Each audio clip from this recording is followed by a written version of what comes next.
But welcome everyone. Good afternoon. Welcome to a very special presentation. We're going to be sharing about the City of Glendale free HR hotline and some additional resources for you. And then we'll be kicking off top 5 ways to stay out of court. So we are so happy that you're joining us live. But my name is Anna. I'm the digital media and event strategist here at the California Employers Association. And we just want to say thank you to the City of Glendale for sponsoring today's event. Before we get into today's training, just a couple housekeeping details for you. So as you see, your audio is muted for today's presentation, but there are going to be lots of opportunities to engage during the training as you're already doing so in the chat.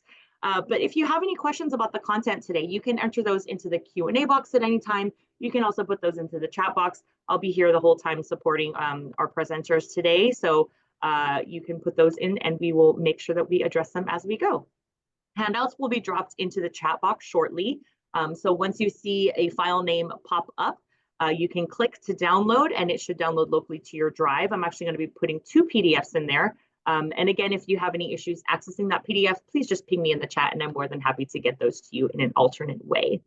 As you saw when you logged on, this webinar is being recorded and the City of Glendale will be reaching out to you all when that recording is available for playback. So please make sure that you are active on their email list to be notified when it's available. Last but not least, we'll be inviting you to participate in a very brief survey at the end of today's training. So it's only 5 questions. It generally takes about a minute to a minute and a half to complete. But the feedback that you share with us, we then share with our partners over at City of Glendale, and collectively we just make sure that we are meeting and hopefully exceeding expectations with trainings like these. So if you take the minute at the end, you'll see a slide with a QR code. Once you click out of Zoom, there should also be a browser window that pops up. All you have to do is click opt in and share your feedback with us. So now I would like to bring on Melody Correa, who is our Director of Business Development, who is going to be sharing more about your complimentary HR hotline and the virtual trainings that are provided by City of Glendale. Hey, Melody. Thank you so much, Anna. Good afternoon, City of Glendale employers and anyone that might be joining us from other areas around there. We're so glad to have you today. Before I pass you along to Mary Bradford to learn about the top 5 ways to stay out of court, I just wanted to provide you with a brief overview of the free HR hotline and resources provided to you, sponsored by the City of Glendale, just for Glendale employers.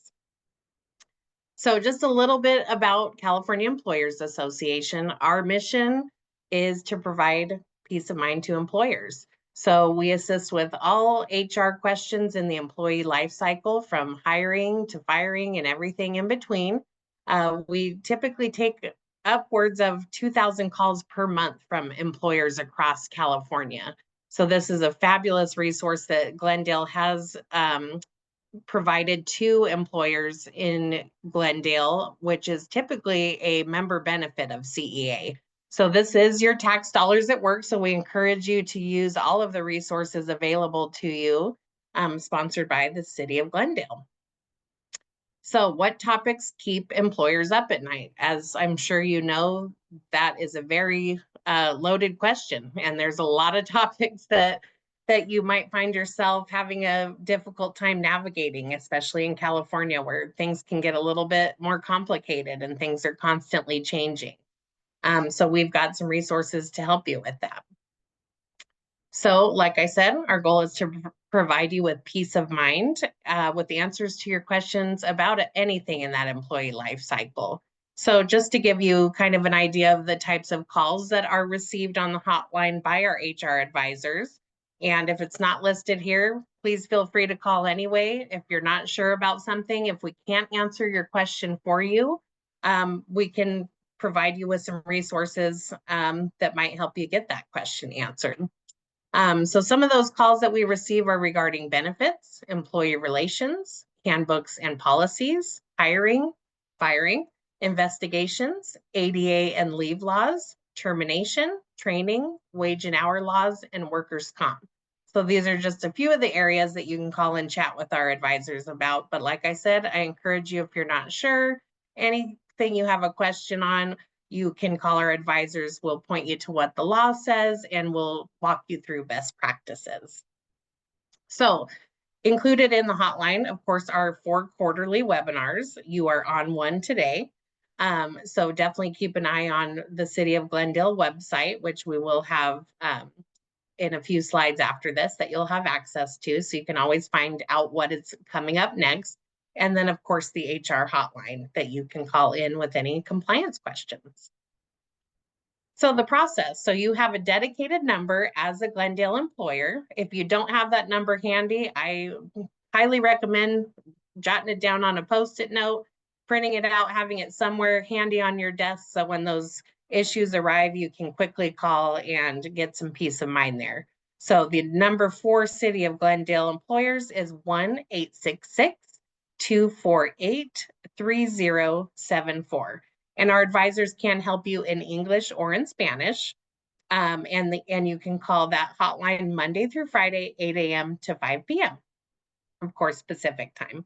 So you just call the number and you will be connected typically with a live person at our front desk, unless we've got a lot of calls coming in.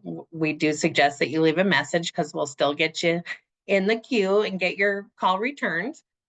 If an HR advisor is immediately available, we will transfer you right over to a live person. So you don't have a phone tree when you call into CEA. You always have personable live human beings to talk to. So they'll help you answer your question, like I mentioned, talk you through best practices. If they're not available immediately, we do ask that you give us up to 2 hours to return your call. But I can tell you that it's usually much quicker than that, unless there might be something crazy happening like a global pandemic or something of the sort, then we might be a little busier. So bear with us, but you'll always receive a response in 2 hours or less. Also to note, you can email your questions in. I would recommend, if you haven't called the HR hotline before, that your first contact with us, that you do call us, because when you call, our front desk is going to ask you just for some basic information, what your company is, company name is, where you're located, make sure that you're in the City of Glendale, your name, your phone, and your email address. So once we get you in our system, it's super easy. You can just call and say, hey, it's Betty. I need, an HR advisor. We'll see that you're already in there and we'll get you right over. So definitely call the first time, but after you're in our system, feel free. You can also email us your questions, and the same response time, we will respond to your email within 2 hours max. So you can email CEA, which you'll see on our slides as well, ceainfo@employers.org. It's always helpful if you mention you're in City of Glendale, but if you don't, we'll figure that out anyway when we look up your information. So just an example of a typical call. I just have a quick question. I have 26 employees. Some of them are hourly and some are salaried. Is there a minimum wage for salaried employees? So we provide as thorough answers as possible. So in this case, we would say yes, as of January 1st, 2025, the non-exempt state rate is $16.50 per hour, and the exempt salary rate is $68,640 per year. We'd also let you know there's 40 local minimum wage increases that are above the state rate, and you can also find a complete list of local minimum wage rates and sick time, paid time off requirements for all cities on CEA's website at employers.org. If we know of any upcoming changes, we'll also let you know. By the way, minimum wage is going to be increasing on the 1st of the year, and we'll provide any other information that might be helpful in regards to your question. So, of course, as I mentioned, you're on one of our 4 quarterly webinars. These topics can range from anywhere from compliance to leadership development, communication. So there's definitely lots of great topics for anyone, really. So definitely keep an eye on that website for the City of Glendale, which is www.chooseglendaleca.com. You'll see right when you go to their homepage that they do have an events tab. You can check out their upcoming calendar for any scheduled webinars with us and their other events. Or you can just type in this URL and it'll take you right there. So if you missed a webinar, as Anna said, that Glendale would let you know when the recording is available. But if you want to bookmark this page, this is their direct YouTube channel where they post all of the webinar recordings. So if you want to take a look, if you haven't been with us before, or you happen to miss one, you can always go right to their YouTube, which is at Choose Glendale, and you can find all of those previous webinar recordings there. And of course, if you have any questions about those previous webinars, the current one you're on, you can always just give us a call on that HR hotline to ask your questions. Does anyone have any questions for me? Is there anything in the chat?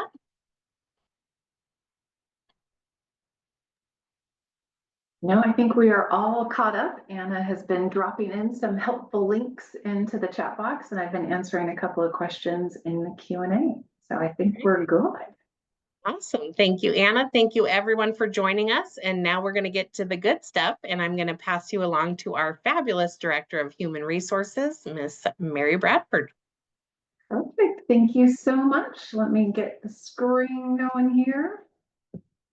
Beautiful. So switch over on presenting. All right. Well, hello, everyone, and great to have you with us today. My name is Mary Bradford. I'm one of the HR advisors you might have chatted with when you have called into the hotline. There's a very nice team of HR professionals who are always on the phone Monday through Friday, 8 to 5. And that's why we recommend to give us a call anytime you have those questions. Everything that Mel was talking about, if it's about minimum wage, if it's about leave of absence, if it's about paid sick leave. I'm getting a lot of questions on paid sick leave lately. Feel free to give us a call. As they've mentioned, we get lots of calls every day, every month from employers. So you aren't alone in trying to figure out all of these crazy labor law rules that are out there. And that's how we want to try to make your life a little easier. So screenshot this if you'd like, put it up on your desktop. Keep it somewhere near, but that is the 866-248-3074 number, and that's the number you want to call. You will see CEA's main number on the rest of the slides that we're going to show you, but we do ask that you call in to the Glendale hotline so we know where you're calling from. So that is your number, so keep that handy. Real quick legal disclaimer, just so you know, anytime you call us on the hotline or anytime you attend one of our webinars, which I'm so glad we have so many people on today, when you join us for future webinars, just keep in mind, we are not giving you legal advice because CEA is not a law firm. We're providing you with information, we're providing you with resources, but ultimately all of those decisions are up to you that you want to make for your business. Now, we do recommend, because we are in California, which, as we all know, it's a beautiful state, and Glendale is certainly a beautiful city, but we're a litigious place. So it's not a bad idea to have an attorney in your list of contacts so you can give them a ring if you ever do have a matter of legal significance and you need a little assistance. We do have several partners that we have worked with over the years. They are all listed on our website. So if you ever do need an attorney, I encourage you to take a look at that. Our website is employers.org, pretty easy one to remember. And I invite everyone to take a look at the website. We have a lot of great information out there. You can find all of our newsletters. You can find our blog. There's lots of great resources there. We also have links under our HR forum section to lots of California and federal forms. Those are all free and easy for you to access, but there are some areas of the website that are for members only, and they are above and beyond what you have with the hotline, but I'll show you a slide later. If you do find that you need a little extra help or you would like full site access, we can give you some options there, but there are lots of great things on our website that you can access at all times. So I encourage you to take a look at that. And then as Mel mentioned, you know, our idea is to help make your life a little easier. And we do want to provide you with peace of mind. We do that through the hotline, which is an amazing benefit, again, that the city's providing to you, that you can call us Monday through Friday, 8 to 5 when you have questions. And again, you can always use our email, which is ceainfo@employers.org. If you're thinking about something after hours, and hopefully it's not keeping you up at night, but if you just want to send an email, you can do that as well. We are very, very responsive. Our maximum callback time is 2 hours, but it's more often 2 minutes. because we like to get back to you as quickly as we can, but we'll always get back to you within 2 hours, no problem at all. As Mel mentioned, there's lots of webinars that the City of Glendale is providing to you, the quarterly webinars, so we encourage you to sign up for those. But if you find that you're interested in some additional training, you are always welcome to join us for any of the training classes we offer. We have several webinars every week. One series I wanted to tell you about that's starting up in just, actually it's next week because it's already going to be April, is our HR 101 series, where we cover in detail a lot of the things that I'm going to kind of give you a quick overview on today. But it's a 4-week series where we talk about hiring right, we talk about leave of absence, wage and hour, employee handbooks, and performance management and terminations. You're welcome to join us for one or all 4 of the classes. But if you're kind of new to HR, or maybe you need a refresher, or you're just looking to kind of shore up your skills a little bit, that's a wonderful series. So please feel free to join us for any of those, and really any of our trainings. You're always welcome to join us for any of our trainings. We're always glad to have you there. So here's what we're going to talk about today. We're going to spend the next 40 minutes or so talking about why it's so important to start and end the employment relationship in the right way and in the legally compliant way. We want to talk about meal and rest periods. That is a very frequent question we get on the hotline. I was actually on the hotline this morning. I was taking calls until just 12:30, and I had 3 calls all about meal periods and rest periods. So we get those calls all the time. That's, I know, an issue that you're dealing with a lot. And then I want to spend a little bit of time talking about how important it is to have an updated handbook, why you need to make sure that your policies are up to date and compliant. Because if you have not updated your handbook for 2025, I promise you it is out of date, because there have been a lot of changes this year. There were a lot of changes last year as well. So we always want to encourage you to make sure you're updating your handbook all the time. And we'll talk about that today too. But the first thing, as we talk about kind of the top 5 ways to stay out of court and keep yourself safe, is number 5 is to hire slow. We really encourage you as an employer to take a little bit of time when you are looking to bring a new employee on staff, just to make sure that you are being compliant, you're finding the right person, and you're making all those right steps. Now, I know that can be difficult because sometimes you are desperate to have an employee working for you. You need a real human person working for you right now. But it is really important that you kind of slow it down a little bit and kind of think long-term. You want to think, I know I need someone right now, but what do I see this role in 3 months or 6 months or a year? Is this a short-term position or a long-term position? Are there areas for this individual to move up in the company, or is this position always going to stay the same?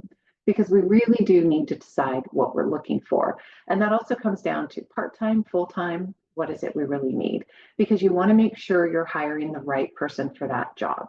Because as you know, it is very time consuming and costly when you're trying to replace somebody or when you are short staffed, and you don't want to have to keep doing it over and over. So it's worth spending a little more time to make sure that you find the right person. And of course, that means we're going to need to do a little research and do our due diligence.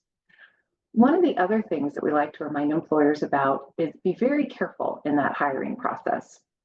Couple of reminders about things that you should not ask about when you are interviewing an individual is we don't want to ask them about their age, family status, or any other protected classification. Keep in mind there are nearly 20 different protected classifications in California now. So that means on the application, we don't want to ask questions about if they're married or what their religious background is or anything like that. And we don't want to ask those during the interview. So that also means you should train your managers. If you have multiple locations, make sure that everybody has the message about what is okay and not okay to ask about. You also want to remember that you can't ask about salary history in California. So if that question is still on your application, please remove it. When you're meeting with an applicant, you can ask them about salary expectations. That's perfectly fine. But you don't want to ask them those specific questions about how much did you make at your last job, because that is not allowed in California anymore. We also encourage all employers to make sure that you have salary ranges created for each of your positions, because if you have 15 or more employees in California, you need to include that salary range now in the job posting. So make sure that you're doing that. You're also not allowed to ask any questions about criminal history. So that means your application and in the interview, you can't say, Have you been convicted of a felony or misdemeanor? Have you ever been arrested? None of those questions are allowed. You can only look into an individual's background after you have made a conditional offer of employment.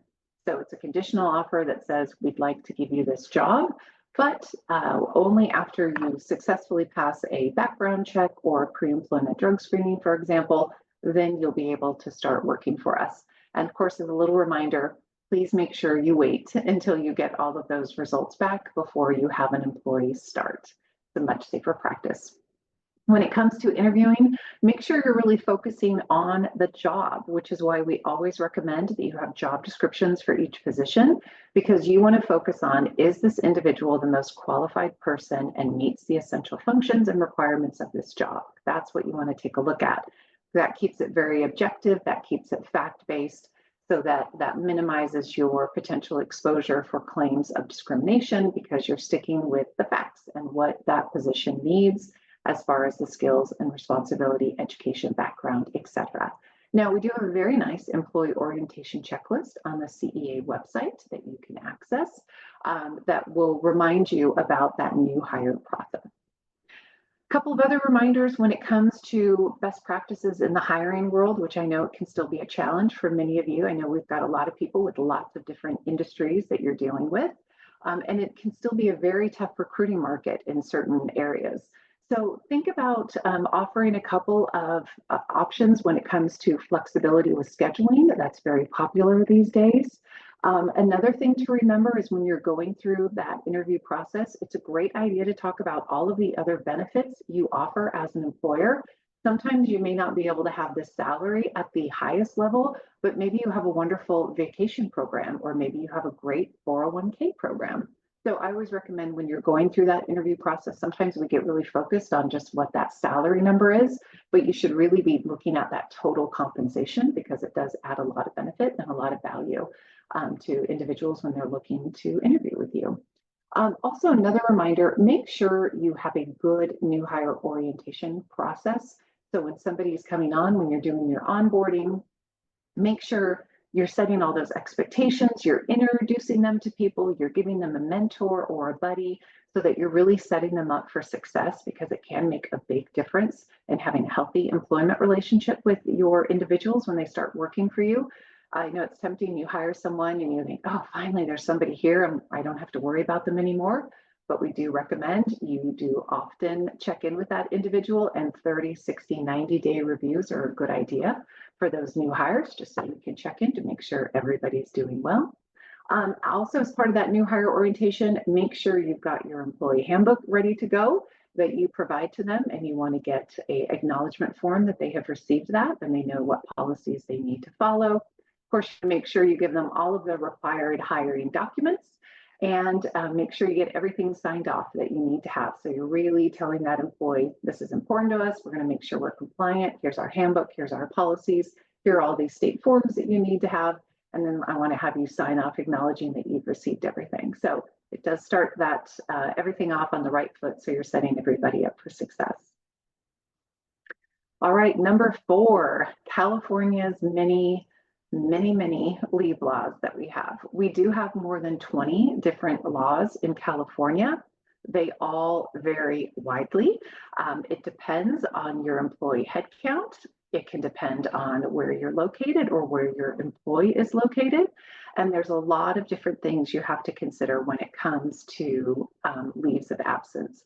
You also have to remember, as I mentioned, it can depend on employee headcount, in that sometimes employees might not be eligible for a leave, even though you are an employer that needs to follow this leave. For example, FMLA. That applies if you have 50 or more employees within a 75-mile radius of that employee's location.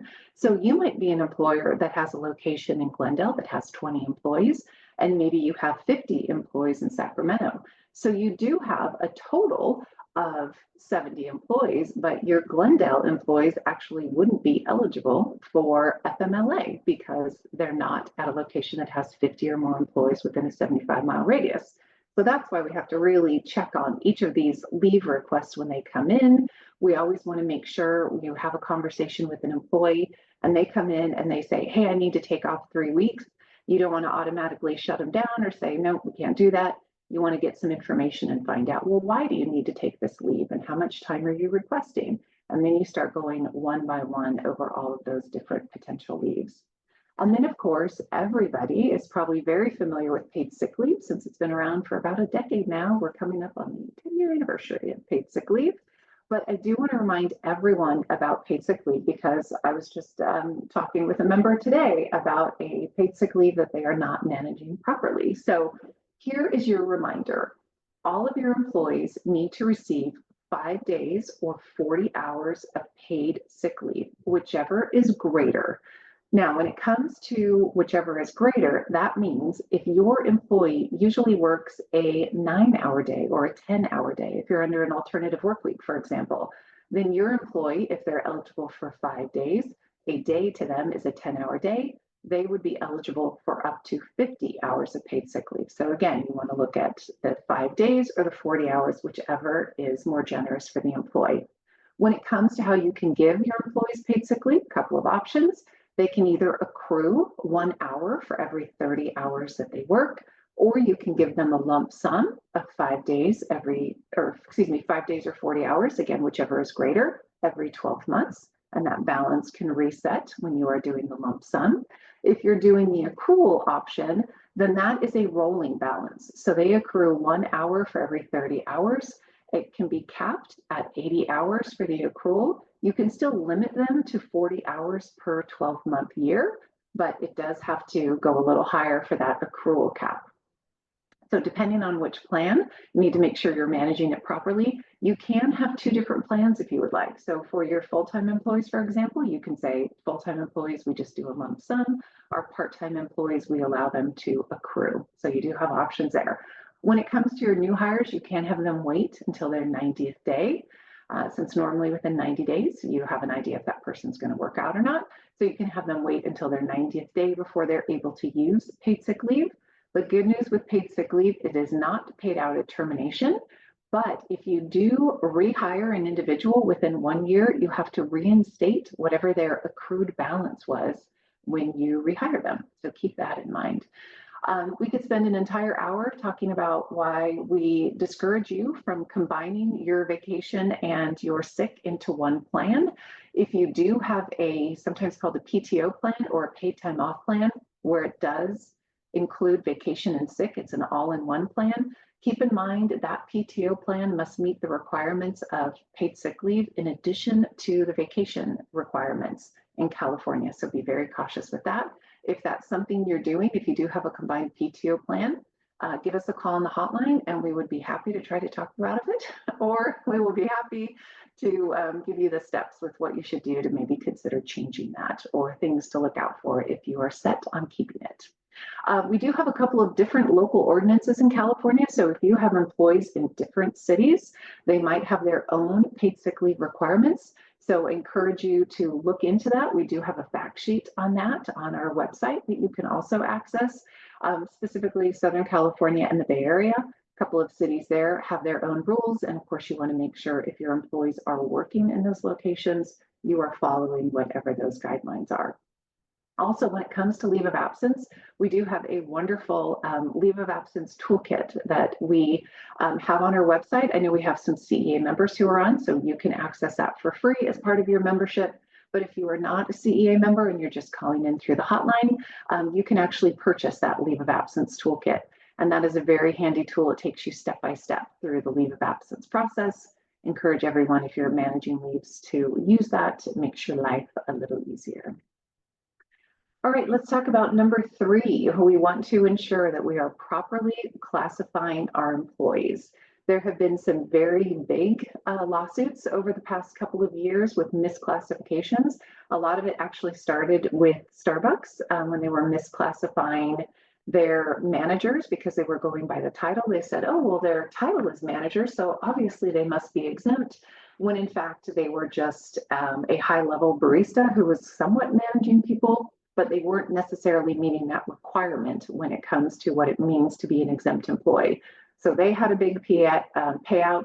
Farmers Insurance, Long's Drugs, Taco Bell, you might have heard of some of those, really big payouts for misclassifying employees.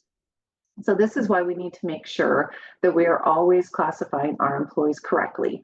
Keep in mind, in California, every employee automatically defaults to being a non-exempt hourly employee. That is the safest way to pay an employee, is you pay them for every hour, and that's just how they start out. You can bring an employee on as an exempt employee or change someone to an exempt employee as long as they meet what the requirements are in order to be an exempt employee, which involves a duties as well as a salary test. I always recommend the first thing you do is take a look at the salary, because if they're not meeting the salary, then you don't have to worry about the duties. But often these are highly compensated individuals, and that's why also people think, well, they must be exempt, they're making so much money. Keep in mind, you could have a president or a CEO of a company be a non-exempt employee. That is allowed in California. But you do want to take a look at the duties and the salary. And I've got a couple of slides for you on that here in just a second. But I wanted to spend another moment talking about the different categories of employees, because if you have a commissioned employee, that can be different for California. There is an inside as well as an outside commissioned employee exemption potentially for your employees. Computer professionals have different wages, physicians have different wages and different salary tests. So those are all things that you have to look at. Now, in order for someone to be exempt, or again, a salaried employee, they do receive a flat salary every single week. It doesn't vary based on the number of hours they work. It's a flat salary. So we have to keep that in mind. We have to be very careful about ever taking any deductions out of an exempt employee salary, penalizing them for not working a couple of days or anything like that. Be very cautious with that. So what it means to be exempt or salaried is basically they are exempt from a lot of the laws that we have to follow in regard to wage and hour. So they don't receive overtime, they don't have to take their rest breaks or their meal breaks, and you don't have to keep time cards for these individuals. But in order for them to truly be properly classified as exempt, they need to fall into one of these three main white collar categories, or the other ones that I mentioned, the physician, the IT or the computer professional, or potentially sales. But these are the main ones that I think most of you are probably dealing with. We have the executive, which means their primary duty is managing at least 2 or more full-time employees in a unit or a business. Then we have the administrative. Now, keep in mind, this is a high-level administrative position. This is somebody who is very involved in the business operations. They are working on policies. They are enforcing policies, defining policies. So this could be a high level, perhaps a business manager that might work for you, an office manager who, again, very high level, very involved in the business operations. And then we have the professional category. And this is somebody who has a degree or a license in science, learning, for example. So this could be an attorney, this could be a dentist, a doctor of optometry, engineering are often exempt individuals in this professional category. Now, as Mel told you before, since we get lots of calls on wage and hour, the exempt salary for 2025 is $68,640. So you want to make sure that every employee who is classified as exempt makes at least $68,640 a year. Now, if you're thinking, uh-oh, I have some exempt employees who are not making that, or that's the salary right now, but I know minimum wage is going to go up again, I'm not going to be able to keep up with it, then that means you're going to need to consider changing them to a non-exempt employee. So let's talk about the rules when it comes to non-exempt or hourly employees. Again, these are just what everyone defaults to, and this is what most employees are categorized as. So a non-exempt employee needs to be paid for really every moment that they are working for you. You do have to have good timekeeping practices here. So that means you need your non-exempt employees to clock in to start their day, they clock out from lunch, they clock back in from lunch, and then they clock out at the end of the day. They do need to get their rest periods, so they're getting their 10-minute rest break, they're getting their meal period, a minimum of 30 minutes, and they are paid overtime anytime they're working more than 8 hours in the workday or 40 hours in the work week. The other thing that you need to remember with your non-exempt employees is it's very nice to have a wage order that you're familiar with, but more importantly, your wage order needs to be posted in your common area, so in your break room, wherever you have your California and federal all-in-one labor law poster. If you don't have a California federal all-in-one labor law poster for 2025, I strongly encourage you to order one. We have those available on our CEA store, but you can post that in your break room, and you are required to have that. If OSHA comes into a work site and they do not have all of their required postings, the fines start at around $7,000, and we certainly don't want anyone to have to pay that. So make sure that you've got your California and federal all-in-one labor law poster and your wage order posted. Your wage order, there's 17 different industry wage orders in California. Your wage order is basically a summary of the rules that apply to your employees. So it talks about breaks, it talks about overtime, it talks about meal periods. So do make sure that you just print that up, you print up your wage order and post it next to your labor law poster. It's kind of a nice thing that you're able to refer your employees to it if they ever have questions, which employees might sometimes question the things that you're telling them. And you can say, oh, well, let's go take a look at our wage order. It says right here what the rules are when it comes to breaks or meal periods. So it's a nice thing to have. So when it comes to minimum wage, the state of California right now is at $16.50 an hour. In the past, it used to be based on your employee headcount, but now it is across the board. Every employer in California has to pay at least $16.50. Glendale does have a special wage for hotels.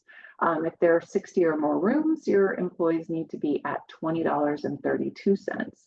There are actually about 40 different cities in California that have their own local minimum wages. So for those of you, again, that have employees working in different cities, of course, certainly in Southern California, that's where a lot of these cities, again, Southern California and Bay Area, have a lot of different wages. Make sure you are very familiar with the wage requirements for each of those cities where your employees work, because we need to make sure we're always paying minimum wage. Of course, if there's different paid sick leave rules, as I mentioned before, sometimes there's predictive scheduling, flex time for these cities. So make sure you're checking in on that, which is why we've put together a handy dandy little fact sheet for you. And that is the bit.ly here on the bottom of slide 17. You can just type that into your browser of choice, and that will bring up a summary of all the minimum wages and paid sick leave. So again, remember, it's where that employee is physically working. You need to make sure that you are following those different rules and guidelines. So speaking of rest breaks, here is a summary of the rest break requirements in California. You as an employer need to authorize and permit your employees to take a rest break, which basically means you're saying to your employees, hey, everybody, we want you to take that 10-minute rest break in the middle of a 4-hour work period. And you can be very flexible with this. You can say, I'd like you to take a rest break sometime between 9:30 and 10:30 and another one between 2 and 3. Or you can be very specific and say, your rest break needs to begin at 10 a.m. each day, depending on your business. Do what works for you. But your role is to make sure that you are providing and giving that employee an opportunity to take 10 net minutes. So that means it needs to be 10 total minutes. Ideally, that's in the middle of the work period. Sometimes it can't be perfectly in the middle of the work period, and that is okay. The most important thing is you want to make it available to your employees. You also want to say to your employees, hey, if you feel you can't take your rest break and you need to take one, let me know or let your supervisor know. We'll make sure it's provided to you. If for some reason that rest break is interrupted, for example, the employee picks up the phone and answers a business call when they are in the middle of a break, then that means they're not getting that full 10 minutes. So you either want to start the break over so that they get a full 10 minutes, or if for some reason you can't do that, or you simply just can't allow your employees to take a rest break because it is too busy, then you are going to owe them 1 hour of penalty pay for a missed rest break. So be very careful with that. Keep in mind, rest breaks do not have to be recorded on time cards. You can have them noted on time cards, but it is compensable time. They're still on the clock. So make sure that they are getting paid for those rest breaks. And also, you can't restrict an employee to stay on the premises. That is no longer allowed in California. So employees are able to leave the work site if they would like to leave. If they think they can run down to Starbucks and get a drink in 10 minutes, I would like to wish them a lot of luck. But they are allowed to leave if they would like to leave. So when it comes to rest breaks, if they're between 3.5 and 6 hours, they get 1 rest period. 6 and 10, they get 2 rest periods. So let's talk about meal breaks a little bit here, because that's probably the one that drives you slightly more crazy. Keep in mind, rest breaks are like meal breaks in that an employee needs to be relieved of all duties. So you want to make sure for that 10-minute rest break, they're not doing any work. Same thing for meal breaks. We need to make sure that employees are free to leave the premises. They are not asked to do anything, and that includes picking up the phone, unlocking the door, running a couple of copies really quick. If they're staying on site for their meal break, we can't do that. It has to be duty free. Another thing to keep in mind with meal periods is you are no longer allowed to round meal periods. So if an employee was taking 27 minutes for a meal period and you say, oh, that's okay, it's close enough, I'm going to round up to 30, you are not allowed to do that in California. So make sure that your employees are getting that full minimum 30 minutes. Same penalty rule applies for meal breaks if they're not able to take their meal break. If it is less than 30 minutes, if it is taken late, then you need to make sure that you are paying them a 1-hour penalty for any missed meal breaks. Another thing to remember about meal breaks, that does need to start before they have completed their 5th hour of work, which means by the time they have worked 4 hours and 59 minutes, they need to be clocked out and starting that meal period. So keep an eye on that. It's a lot of employers in trouble. A couple of other things when it comes to our non-exempt employees, overtime, right? We still have to manage overtime. That is time and a half that needs to be paid anytime an employee is working more than 8 hours in a workday. If they are working more than 40 hours, straight time hours in a work week, or if you have employees who are working 7 consecutive days in a row within the same work week, the first 8 hours are automatically overtime. Keep in mind in California, our work week defaults to Sunday through Saturday. You may have a different work week if you would like to, but you just want to set a 7-day work week that stays the same every week. So if an employee works, for example, Sunday, Monday, Tuesday, Wednesday, Thursday, Friday, Saturday, Saturday is the 7th day in that same work week. Anytime that they work, regardless of how many hours they work the rest of the week, those first 8 hours on that 7th consecutive day are paid at time and a half. Keep an eye out for that. Employees are also paid 2 times anytime they work more than 8 hours in a workday. And then again, on that 7th consecutive day in the same work week, anything over 8 hours is paid at double time. Another thing to keep in mind is that overtime is based on the regular rate of pay, not the hourly rate of pay. The regular rate of pay is when an employee is receiving additional forms of compensation. If they are getting commission, if they are getting non-discretionary bonuses, all of those different wages that they're receiving go into calculating what is known as the regular rate of pay. That is what overtime is paid at. That's also what those meal period penalties that I mentioned earlier, that's what that is paid out as well. So make sure you're working with your payroll provider closely to make sure that employees are paid at the appropriate rate, depending on what they need to be paid for. And here is a slide for you on what wage statements should look like. There's a lot that should be on your employee's pay stub. You need to have gross and net. You want to make sure you've got all the deductions, make sure you have the pay period dates for what these wages are based on. You also need to make sure that you are putting in the paid sick leave balance on your pay stub. If it does not appear on your pay stub, you are required to provide that balance to your employees in some sort of written form every single pay period. So I recommend make it easy on yourself and throw it on that pay stub. But again, double check with your payroll company, make sure that they are providing that information so your employees know about it. All right, we've got 2 more to go, and they're 2 biggies here. And then I know we've got a couple of questions, so I will get to all your questions here at the end. Number 2 rule, which is a close tie with number 1, I got to tell you, but you want to fire fast with no surprises. We talked about in the beginning, we want to hire slow, but in the end, we want to fire fast, but we want to fire fast with 0 surprises. When it is time to end an employment relationship, you want to make sure that you have done your due diligence, you have done the paperwork, you have done everything that you need to do to make sure everything's in line.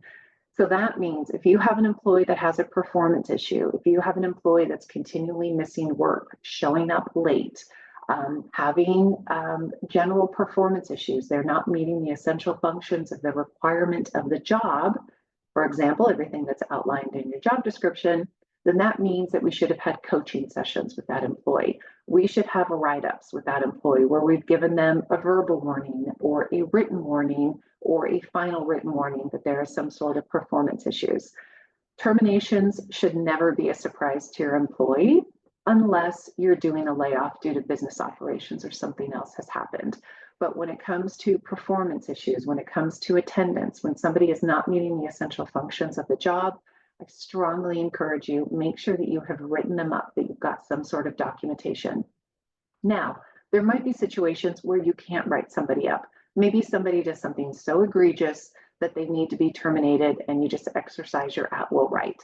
Well, certainly then you're not going to have a lot of write-ups. But for most of the things that you're dealing with every day, the attendance, the performance, the tardiness, whatever it is, it's really great if you can have some write-ups because, of course, the burden of proof is on the employer to show that they made a non-discriminatory, fair decision in terminating or ending this employment relationship. So that's why we always suggest have some good documentation. It always does pay off at the end. So when it comes to you've decided this employment relationship just isn't going to work out, either there's been some sort of a violation of a policy that's so egregious you need to end it right away, or you've done a great job with all of your documentation and you've written them up several times and the employee simply hasn't improved. Or the other option is maybe the employee has just voluntarily terminated and you're leaving your employee. Regardless of the reason that they are leaving you, you have to give that individual all of these top 3 forms that we have listed here, and then potentially some COBRA forms. So every employee, voluntary or involuntary, needs to receive those top 3 bullet forms. You have to give them the For Your Benefit brochure from the EDD, which is that small blue pamphlet that you might have seen before. You also have to give them the Notice to Health Insurance Premium Payment, which is known as the HIP form, and the Notice to Employee as to Change in Relationship. So let me tell you a little bit about each of these forms. Your For Your Benefit is the one that talks about unemployment insurance. It also does talk about other state programs, disability is in there, paid family leave is in there as well. And you might be thinking, why do I have to give that to somebody who has voluntarily quit? Because you just do. Sorry, the state has said everybody gets these, so everybody gets these. Voluntary or involuntary, you give them information about unemployment insurance. You also need to give them information on this health insurance premium payment. Even if you did not offer healthcare benefits through your company, this is information on the Medi-Cal program. So everybody needs to receive that. It's just a 1-page form, very easy. And then the other form, which is often forgotten, is this employee notice to change in relationship. This is the form where you're going to mark one of 3 reasons as to why the employment relationship is ending. It's either a voluntary quit, it's a discharge, or it is a layoff. Those are the only 3 reasons that you have to give, one of those 3 reasons that you want to give to your employee when they are terminating. But don't skip that important step because you are required to have that and you want to keep that documentation so you remember why that employment relationship ended. Now, if you do offer your employees healthcare benefits, then you are going to need to provide them, or your healthcare provider will need to provide them with COBRA or CalCOBRA information. So make sure you're working with your carrier so that it's clear who's going to provide that information to your employees upon termination. Now, when it comes to paying our employees at termination, this is a very important rule that is very frequently missed. So let's start out with the easy one, voluntary termination. If an employee comes to you and they say, I'm going to be not working here anymore, and if they give you more than 72 hours notice, that means you need to have final pay ready for them on their last day. So for example, they come into you on Monday and they say, you know what, I'm moving and Friday is going to be my last day. They've given you 72 hours notice. You want to make sure you've got that final paycheck ready for them on Friday. If an employee walks into your office on Monday, or they send you an email Monday morning and they say, I quit, that's it, I'm out of here right now, you have 72 hours from the time they have given you that notice, even if it's over email, to get that final paycheck ready for them. When you have a voluntary termination, especially if it's a voluntary quit where the person just doesn't show up, or they quit and send you a note over email, or they walk out at the end of the day and say, I quit, that's it, I'm out of here, You need to follow that 72-hour rule, and you're going to have that final paycheck ready for them at their place of business, so where they were working. If they give you permission, which I recommend you get permission in writing, that they have signed with the address where they would like that check sent, then you can put that check in the mail. Don't make the mistake of just automatically sending the check. Things happen, mail gets lost, and you would hate to have waiting time penalties because you didn't have that final paycheck ready for that individual when they were terminating. Now, when it comes to an involuntary termination, by that I mean you're saying to an individual, you're fired, and this is your last day that you're going to be working with us. You need to have that final pay ready for them when the words come out of your mouth. So you basically say you're terminated, and you're going to be ready to hand them the paycheck at that time. Final pay should always be a live check. We never recommend that you do direct deposit, even for voluntary terminations. Things happen, things go wrong. We don't advise it. So we would always suggest, certainly with involuntary terminations, it has to be a live check. But even with voluntary terminations, best practice is to do everything via a live check. A couple of other best practices, it's a great idea to have a witness present when you are doing a termination, just so you have two sides to corroborate a story. It's good to always have an employee who is voluntarily resigning, put that in writing, have them use a form if you have one available. For those of you that are CEA members, we do have those forms out on the website for you, or you can just have them put it in an email to you, have them write it, print it up and sign it. But it is nice to get that voluntary resignation form so that if it's ever questioned, you can say it was the employee's choice to leave. You can do exit interviews. They're not required, but sometimes you can learn some interesting information after an employee has left your employ. So it's nice to hear about things that they might not have wanted to share when they worked for you, but you can hear about it after they're gone. And of course, always make sure that you are using a termination checklist so that you're doing all of the forms, checking them off, and both parties are agreeing all those forms have been given. All right, and our number one reason, best way to stay out of court is have an employee handbook.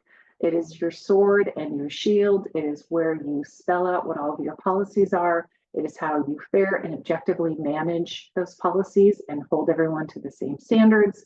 We just can't recommend it enough. We do have a DIY employee handbook template that's available to purchase on our CEA store. It is in English and Spanish. It can be a great tool for you to have. We recommend every employer has a handbook. It is not required in California, but we definitely strongly recommend it because it is a great defense against harassment allegation. You can talk about all of your wonderful benefits that you offer, vacation, paid sick leave, healthcare, all that good stuff. And it can set a very positive tone for your business. There are very few required policies in California: harassment prevention, lactation accommodation, all of the leaves, but we recommend you have a lot more in there. Everything that really we've talked about today, you want to put into your employee handbook so everybody knows what the rules are and what's expected of them. It's just really a best practice, and our DIY template has all of these things in there. Keep in mind, of course, you don't have to get our handbook. You can use outside sources. Just make sure it is a California compliant handbook because we have a lot of our own rules. So if you inherit one or download one off the internet, if it's not California compliant, it's a little dangerous. So we would recommend you're very cautious with that. So a couple of takeaways here, and then I'll get to your questions. Make sure that you're always reviewing your wage and hour policies and practices. Be very cautious about leave of absence requests. Make sure you take them one by one. Look at all the particular requirements that you might need to follow when it comes to a leave of absence for your employees. Train your supervisors and managers to make sure that they are being consistent with all of your policies. Hire slow, fire fast, all of those things we've talked about. And of course, don't forget about that good old handbook. All right, let me pop over and look at the Q&A that we have here, and I'll leave that phone number up for you so everyone has it handy.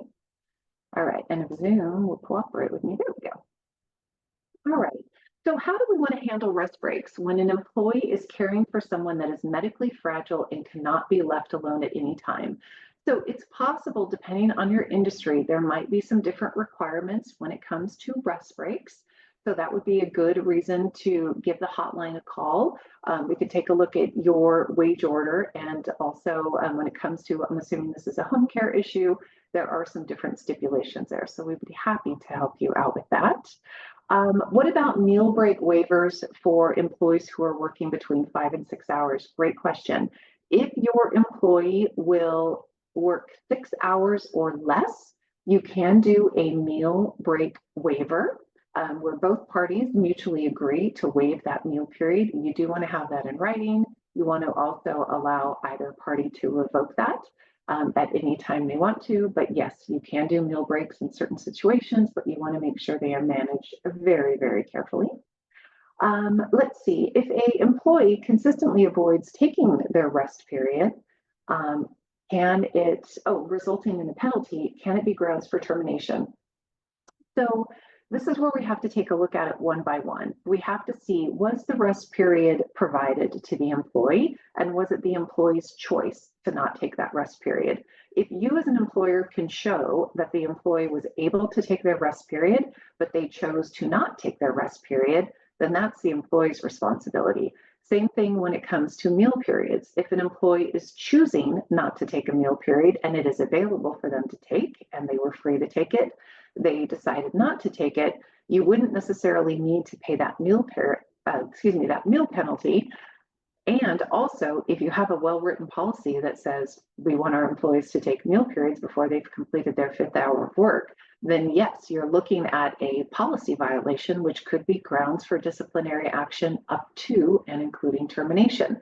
But this is where you want to have a well-written policy. You want to make sure that everybody is consistent, and you want to make sure that you are following all of your guidelines that you have set out. Some payroll companies do not send pay stubs. Is this allowed? I'm assuming you probably use an app for your payroll company.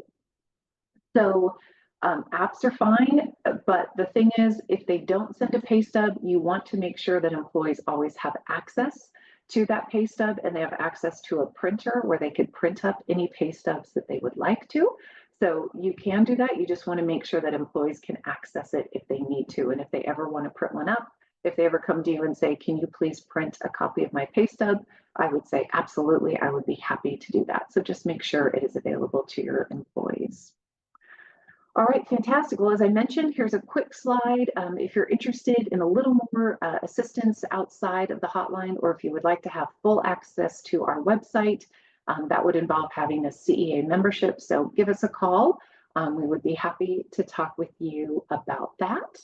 And I think we're right at 1:59. Was there anything else that we needed to cover, Anna, or did we get to it all? I don't think so. That was very impressive. There were some really, really great questions happening in the chat and then the Q&A box. And not only did you deliver the content, but you addressed the questions in full. So that just speaks to, you know, the caliber of not just trainers, but HR directors that we have available on that HR hotline. So I really want to encourage you guys to take note of that complimentary HR hotline. Again, it's available Monday through Friday, 8 a.m. to 5 p.m. Pacific time. Again, generously provided by the City of Glendale.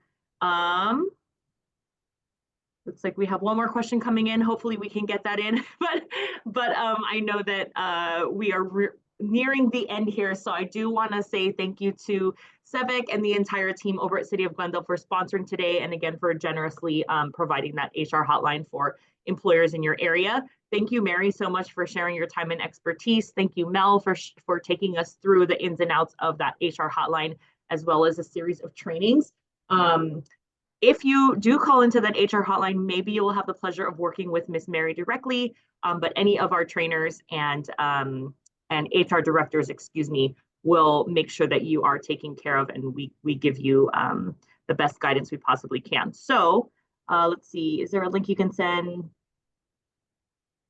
I put a PDF into the chat.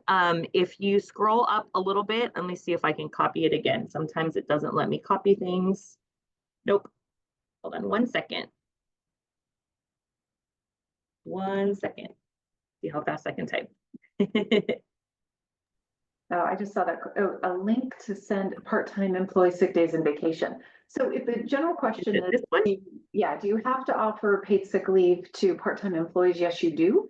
It's for part-time and full-time employees, but you can use different methods. So for example, if you want to use the accrual method for your part-time employees, you can do that and use lump sum for your full-time employees.